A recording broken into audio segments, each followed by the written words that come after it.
তো আমাদের যেটা অত্যন্ত জরুরি সেটা হলো পলিটিক্যাল পার্টিগুলো আবারও বসে তাদের নোট অফ ডিসেন্ট গুলো কতটুকুন কমাই আনা যায়, কারণ এই পরিমাণ নোট অফ ডিসেন্ট রেখে, এবং আমি বলতে চাই ধরেন বাংলাদেশে তো আরো গণভোট হয়েছে এবং খুব গুরুত্বপূর্ণ যদি গণভোটের জায়গায় শহীদ প্রেসিডেন্ট জিয়াউর রহমানের সময় হয়েছে, আমার জানা মতে এইরকম সিগনিফিকেন্ট নোট অফ ডিসেন্ট সহ পৃথিবীর কোথাও গণভোট দেওয়া হয়েছে কিনা হিস্ট্রিটা আমার জানা নাই। একটু এই যে একটু এটা কি যাবে না তুলে দিচ্ছে? আচ্ছা, শিশির ভাই মাত্র আসলো, তাহলে আমরা এটার ডিটেইলস শুনবো, যদি এটা ফাইন। কিন্তু ব্যাপার হলো এই হ্যাঁ, আমাদের যেটা একদম স্পষ্ট ছিল, জুলাই সনদ বাস্তবায়নের মধ্য দিয়ে আমরা যে নতুন নির্বাচনটা চাই সেটা তবে এটাও বলা, এখন এনসিপি কি পলিটিক্সটা করতে চাই এটা তো আমিও ক্লিয়ার না, আপনারা কেউ ক্লিয়ার না, যে যার পলিটিক্সটা ভালো অর্থে করবে। কিন্তু এইটাকে সামনে রেখেও নির্বাচন যদি পিছিয়ে যায়, যে প্রচুর কাজ করে তারপর নির্বাচনটা করতে হবে, তাহলে সেটা আমাদের দেশের জন্য ভালো হবে না। তা আমাদের জন্য, এবং আমি ফাঁকে বলি যে শহীদ পরিবারকে তো আমরা সবাই যে যার কাজে ব্যবহার করি।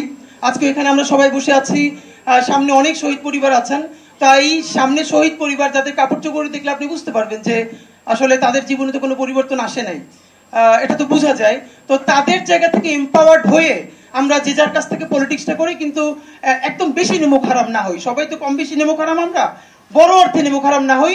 এনসিপির প্রতি যেহেতু পাটোয়ারি ভাই আছেন, ওনার পলিটিক্যাল স্টেটমেন্ট আমি এনজয় করি, খুব রিয়েলি এনজয় করি, এবং আমি মনে করি প্রত্যেক দলে এরকম 2-4 জন ব্যক্তি দরকার।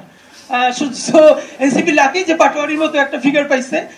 তো আমি যেটা খুব এবার ভালো করে এটা বলতে চাই, দেখেন সামনে ইলেকশনে, এটা আমি এনসিপি পলিটিক্স করি না, কোনোদিন করবো কিনা সেটাও জানি না, কিন্তু বাংলাদেশের নাগরিক বাছাইকৃত কাঁচামাল ও স্বয়ংক্রিয় ইউরোপিয়ান মেশিনে তৈরি হয় all time honeycomb, all time healthy life.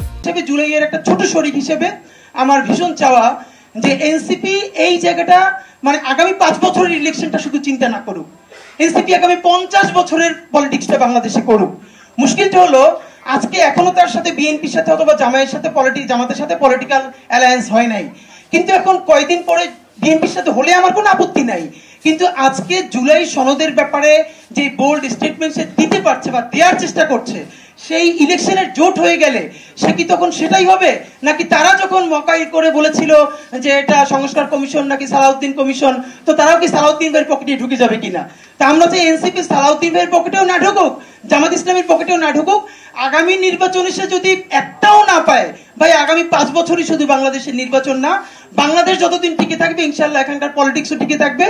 আমরা বরং চাই এই দুই বাইনারির মাঝখানে এনসিপির মতো আরো অনেক ফোর্স যারা নতুন একটা স্বপ্ন দেখাতে পারবে, এবং আমরা শত সমালোচনা করার পরও সেই ফোর্সটা জারি থাকা জরুরি।